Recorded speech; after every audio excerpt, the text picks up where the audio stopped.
Since Star Wars action figures became part of pop culture in 1978, because, it took a year to get the product to market, no one believed in licensing sci-fi movies back then. Well, one of the scenes and one of the, areas of the movie that's been exploited almost the most for toys has been the cantina. While there isn't much physical action outside of one little lightsaber slash that created a PG rating for the franchise, the sheer number of characters make this, a scene that just translates well to alien toy collectors. And alien toy collectors there are. And even though Hasbro continues to produce sections of the bar, we have yet to get a playset. But hey, that's kind of all you need. Although the bar didn't have stools, and I don't know why all of the playsets we keep getting, or pieces of playset, keep having stools on them. Anyway, besides that, it is an absolute toy alien collector's dream come true with so many amazing colorful characters that make great dioramas. But back in the early days of modern Star Wars collecting, we didn't have that many characters. But as the modern line has grown, we have been blessed with an overwhelming number. Are we ever going to get everyone? Well, that's debatable, especially when so many of them are just, funny-looking humans in spacesuits. But as a source of, I guess you could say fandom, we want to know everything about everyone in this cantina because, who wouldn't want to hang out there? You got, alien bat mice dancing and Jawa staring. All right, well, the cantina scene may not be the greatest scene of any movie, but it is one that is often imitated, but, quite frankly, never duplicated. No one had seen anything like this before, and it's one of the reasons the cantina scene is so huge. Remember Star Trek III, The Search for More Spock? Yeah, that was probably one of the most notorious ripoffs of the cantina scene. But, hey, it's not like they're just going to populate it with strange-looking aliens. Okay, they are going to do that, but it's not like they're going to cast actors for their strange-looking aliens. Okay, shoot, they did that too. All right, well, yeah, that scene's a total, it's not even an homage. It's like a blatant ripoff. They're even using the same darn actors. Okay, so vintage line. We got 4 Cantina Aliens, and that was actually a lot because, you were probably lucky to own 1 or 2.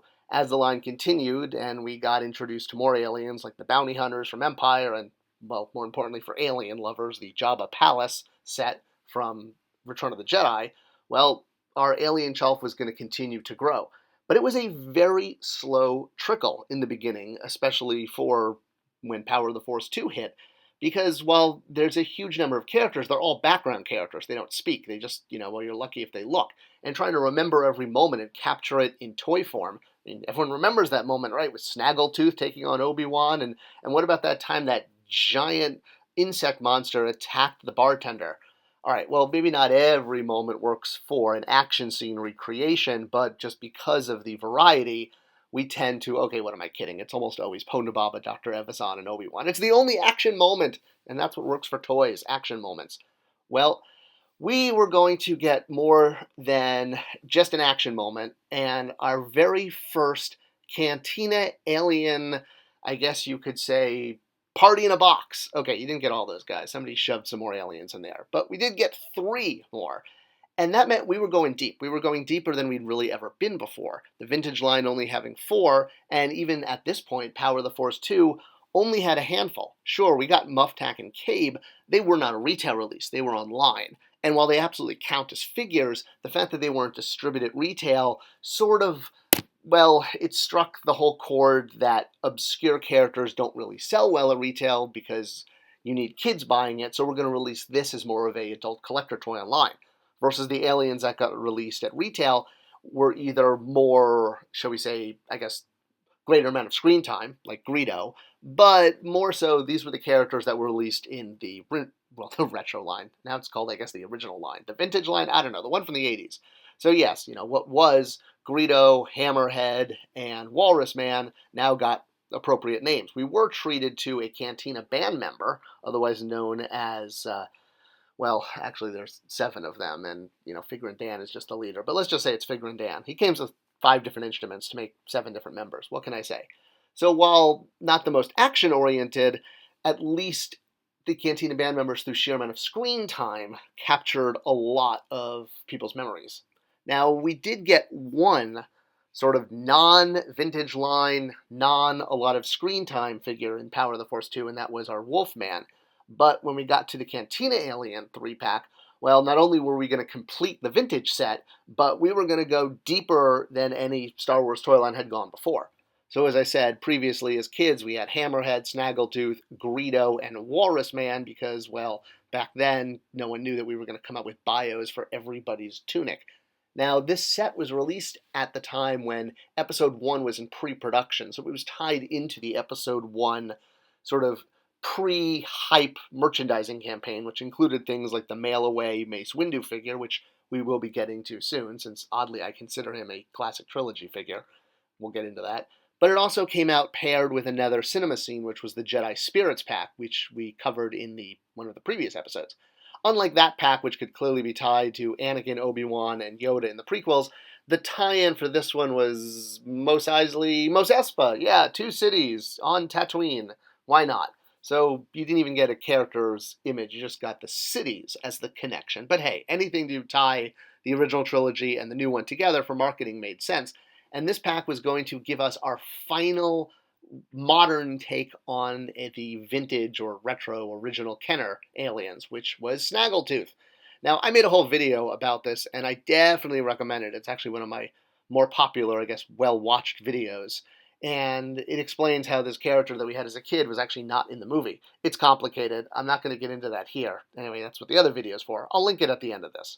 But we were going to get Tequil, which essentially a lot of collectors saw this as the modern version of Snaggletooth, since we all knew that Walrus Man and Ponda Baba and Hammerhead, Momo Nadone, Power of the Force 2 is all about updating them. But the thing is, as I noted with the other video link, this character didn't actually appear in Star Wars. He's from the holiday special. So that outfit and that figure is actually kind of a kish bash between multiple figures.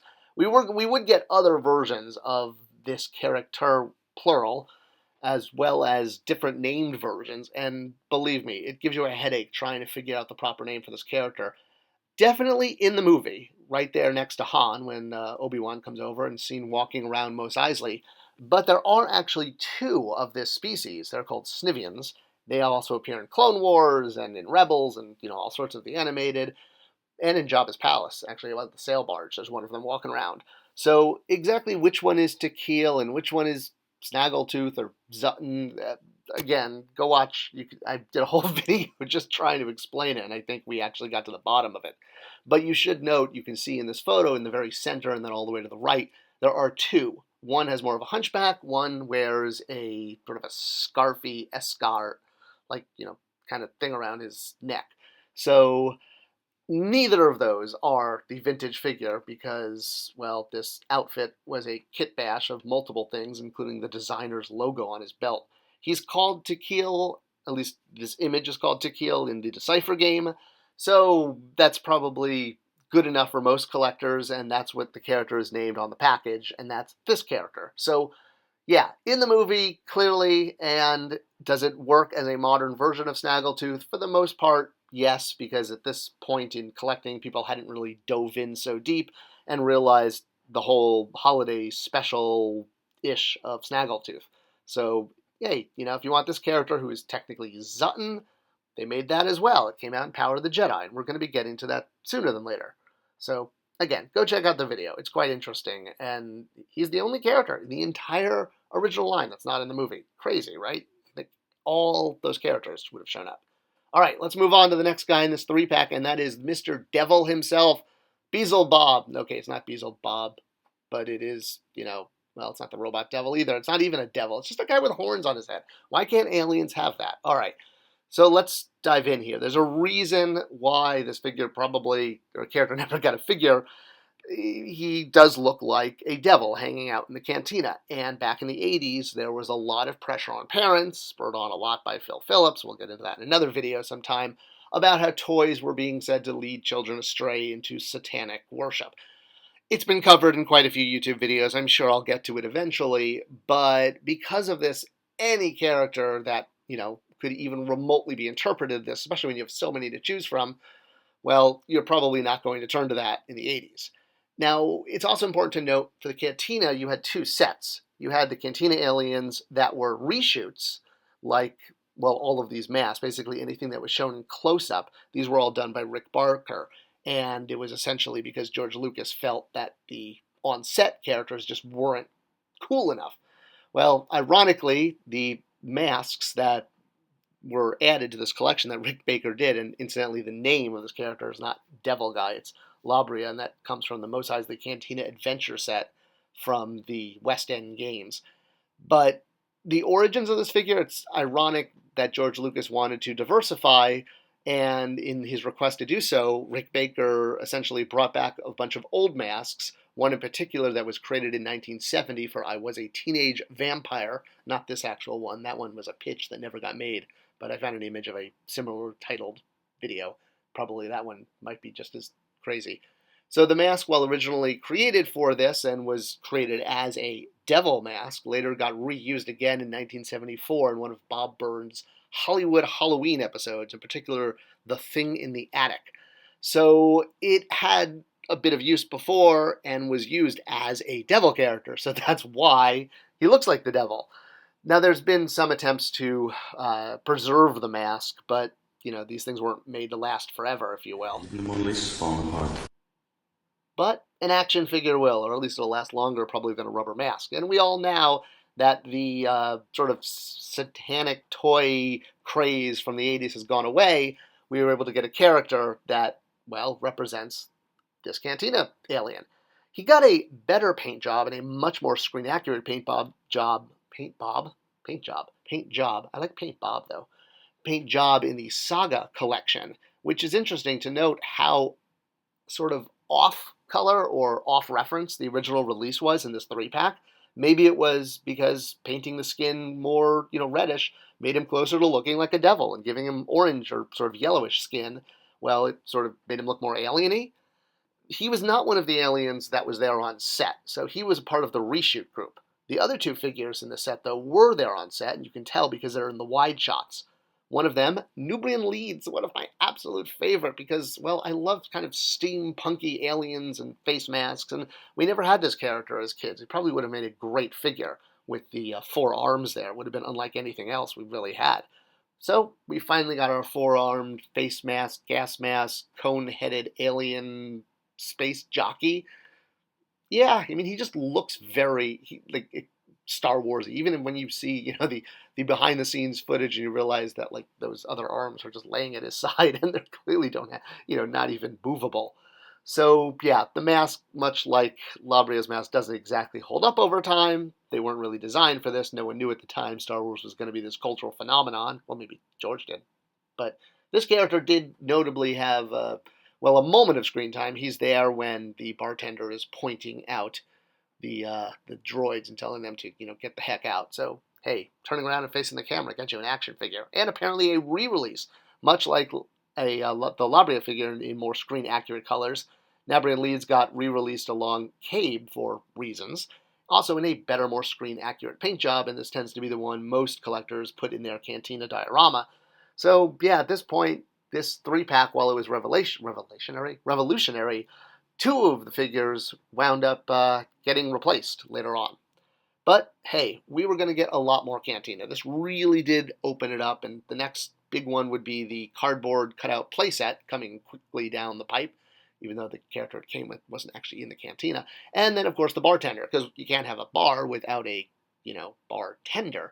So this was a really big watershed pack, really opening it up to the huge Cantina collection we eventually would have. Now, if only they would make the barflies from Empire Strikes Back. Man, then we could be on our way to our Cliff Clavin action figure collection, along with that Mego toy, or get